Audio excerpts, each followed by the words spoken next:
YS Vivekananda Reddy హత్య కేసుపై తొలిసారి వివాదాస్పద వ్యాఖ్యలు చేశారు వైఎస్ జగన్మోహన్ రెడ్డి.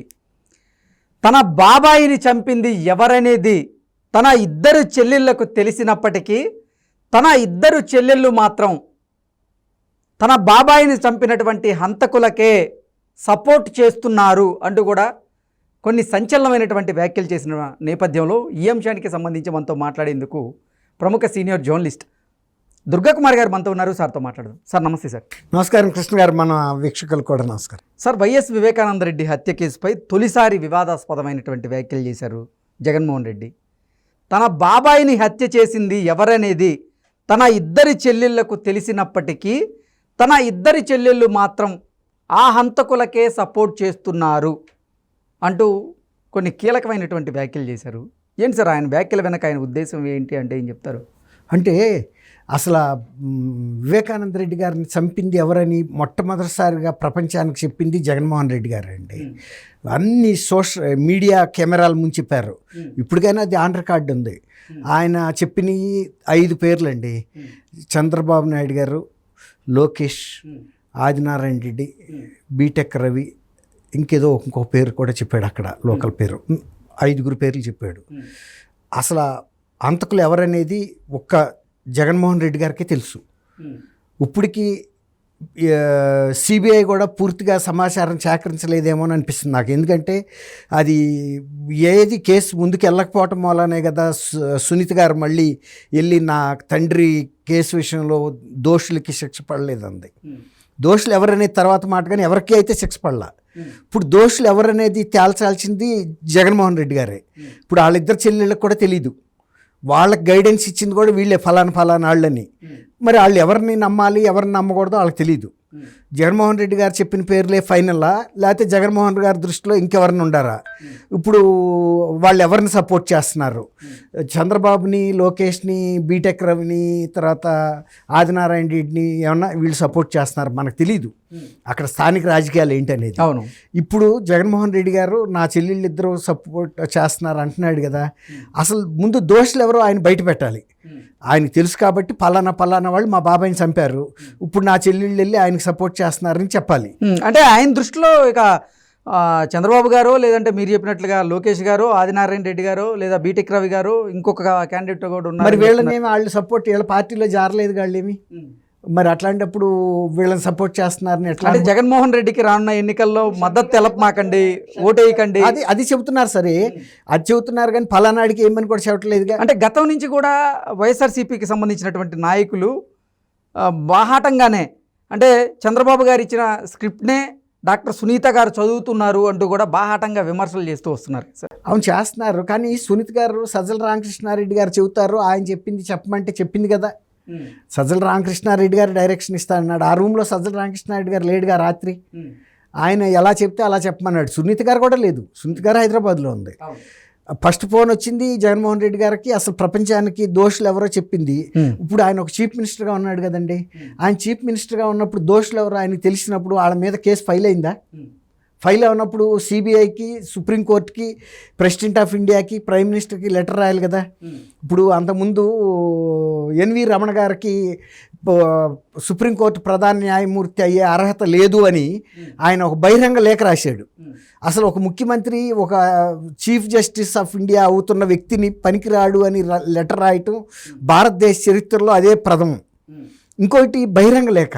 ఇప్పుడు అది ఏదైనా ఉంటే రహస్య లేఖ సుప్రీంకోర్టు చీఫ్ జస్టిస్కి రాయొచ్చు. రాస్తే వాళ్ళు ఇంటర్నల్గా ఎంక్వైరీ చేస్తారు. అది నిజమో కాదో తెలియకుండానే నువ్వు అంత బహిరంగ పరిచావంటే నీకు 100% తెలుసనే కదా. అది వాళ్ళు ఎంక్వైరీ చేసుకున్నారు కదా ఇంటర్నల్గా కాలేజియంలో. అందరు సుప్రీంకోర్టు జడ్జిలు ఇంకా ముఖ్యులను అందరినీ పిలిపించి ఈయన అర్హుడా కాదా అనేది న్యాయశాఖ దగ్గర రికార్డు ఉంటుంది కదా.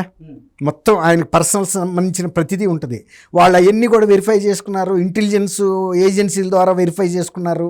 ఈయన చేసిన ఆరోపణలు కూడా వెరిఫై చేసుకున్నారు. ఎందుకు అనర్హుడో కూడా రాశాడు ఆయన. ఆయనకేదో అమరావతిలో ల్యాండ్స్ ఉన్నాయి వాళ్ళ అమ్మాయి పేరు మీద అని. సరే, ఒక ముఖ్యమంత్రి బహిరంగ లేఖ రాసి అది పబ్లిక్ ప్రెస్కి విడుదల చేయటం అనేది అసాధారణమైన విషయం.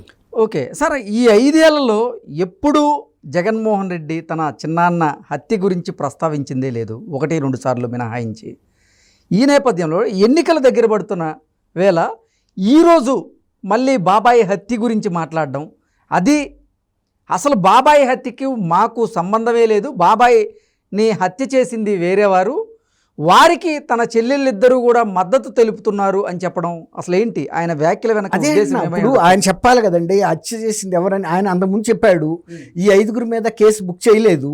చేయనప్పుడు ఎన్వి రమణ గారు ప్రధాన న్యాయమూర్తి పదవికి అనర్హుడని నీకు సంబంధం లేని విషయంలోనే నువ్వు రాసినప్పుడు సిబిఐకి కూడా అలాంటి ఓపెన్ లెటర్ ఎందుకు రాయొద్దు, ఈయన మా బాబాయిని చంపింది చంద్రబాబు నాయుడు ఫలానాళ్ళు అని చెప్పాడు కదా, వాళ్ళ మీద కేసు బుక్ చేశారా లేదా అనేది ఇప్పుడు నేను మిమ్మల్ని అడుగుతున్నా. ఒకవేళ బుక్ చేయనప్పుడు ఆయన చేయాల్సిన పని ఏంటి? ముఖ్యమంత్రిగా నువ్వు రాస్తే వాల్యూ ఉంటుంది.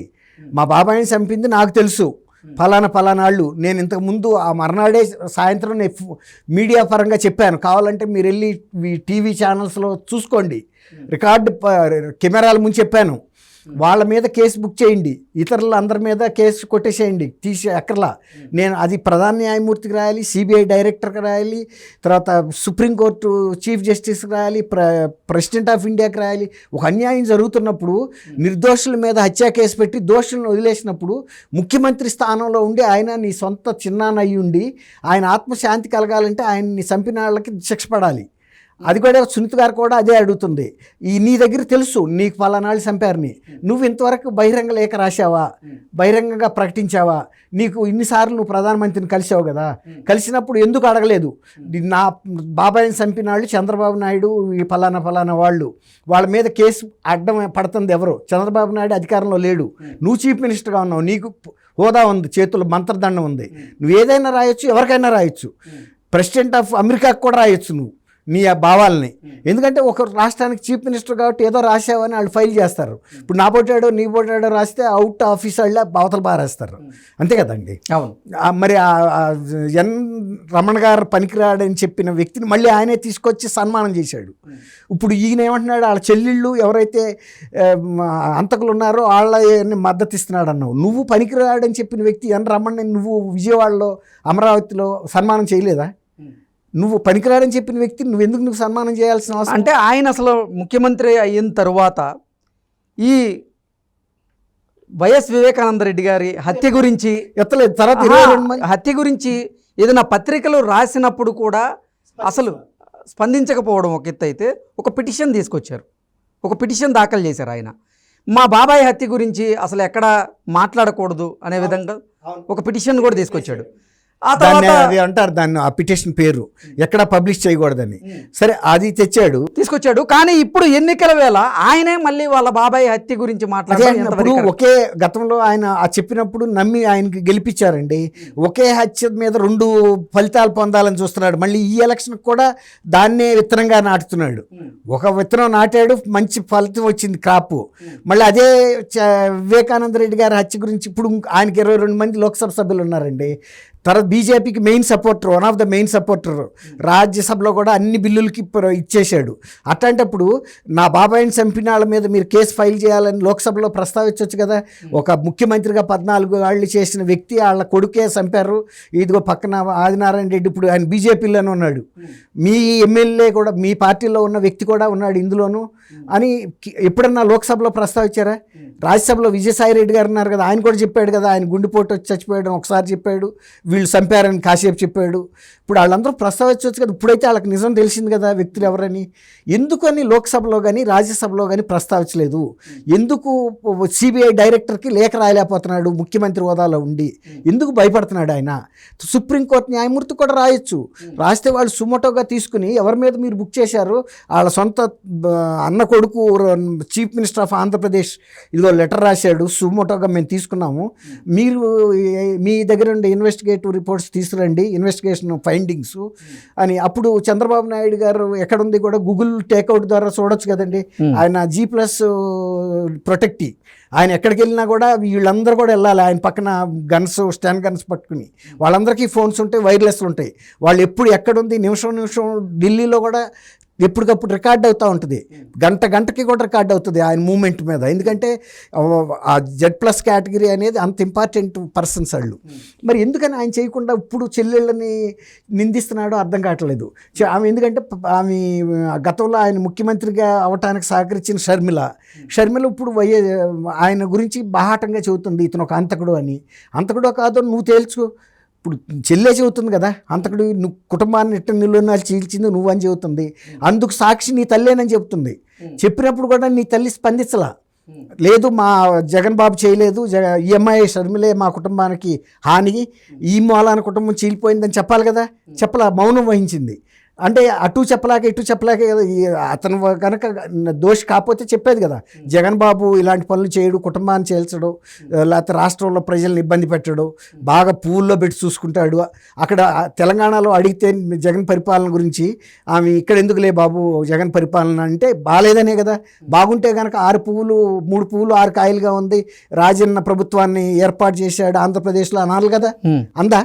అనలేదు కదా. ఎందుకులే ఆ ప్రస్తావన నీచుడు గురించి ఇక్కడ ఎందుకు అన్నట్టు తెలంగాణలో మాట్లాడింది. నేను నా కూతురు అమ్మటే ఉంటానని కూడా చెప్పింది. మరి అంతకుముందు అంత సపోర్ట్ చేసినా ఆయన పేరు ఎత్తలేదు కదా. గౌరవాధ్యక్షురాలుగా ఉన్నా కూడా ఆమెని బహిరంగ రాష్ట్ర వ్యాప్త మీటింగ్ పెట్టి ఆమెలో ఆ పదవి నుంచి దించేసినప్పుడు రాష్ట్రం మొత్తం కన్నీరు పెట్టింది, జగన్మోహన్ రెడ్డి గారు తప్ప. ఎందుకు ఆమె మీద అభిమానం అంటే ఆయన రాజశేఖర రెడ్డి గారు భార్య. ఆమె రాజశేఖర రెడ్డి గారి మీద అభిమానం ఉండే బట్టే 151 సీట్లు ఈయనకి ఇచ్చారు. కాబట్టి ఇప్పుడు జగన్మోహన్ రెడ్డి గారు బయటికి రావాలి, వచ్చి తన పదవిలో ఇప్పుడు కూడా ముఖ్యమంత్రిగా ఉన్నాడు కాబట్టి బహిరంగ లేఖ రాయాలి, ఫలానా వాళ్ళ మీద కేసు పెట్టకుండా CBI తప్పుడు దవలోకి వెళ్ళిపోయింది ఇన్వెస్టిగేషన్ అని. మరి ఎందుకు చేస్తున్నాడో ఇప్పుడు ప్రజలకు సమాధానం చెప్పాల్సింది ఇద్దరు చెల్లెళ్ళు కాదు, వాళ్ళకి తెలియదు. నిజమే, వాళ్ళు ఆ రోజు అక్కడ లేరు, కానీ ఈయన ఉన్నట్టే చెబుతున్నాడు. అక్కడ ప్రతిదీ ఎలా నరికారో, ఏ గొడ్డలతో నరికారో, కత్తితో ఎవడు నరికాడు, ఎక్కడి నుంచి ఎక్కడికి ఈడ్చుకొచ్చారో, ఆ ప్లేట్ మీద పడేశారు, దెబ్బలో ఏదో దెబ్బ తగిలినట్టు చనిపోయినట్టు. తర్వాత ఇవన్నీ ఆయన వచ్చి రాగానే అడగాలి కదా, ఎవడరా ఈ కుట్లు వేసింది ఎవడో, కట్లు కట్టింది ఎవడో, పౌడర్లు అద్ది మేకప్ చేసింది ఏంటి, మా బాబాయ్ని నరికిందే, ఇదంతా అవసరమా, ముందు ఆ కేసులో తేలాలి అనాలి కదా, నిందితులు పట్టుకోవాలని. అనలేదుగా, వాళ్ళ సొంత మామేగా చేసింది అవన్నీ. తర్వాత అవినాష్ రెడ్డి గారు అక్కడే ఉన్నాడు కదా. మరి అట్లాంటప్పుడు ఎవరో నిందితులు ఇప్పటికైనా ఆయన చెప్పాలి, చెబితే తెలుస్తుంది. మరి ఎందుకు మౌనం వహిస్తున్నాడు అనేది మనం చూడాలి. ఓకే.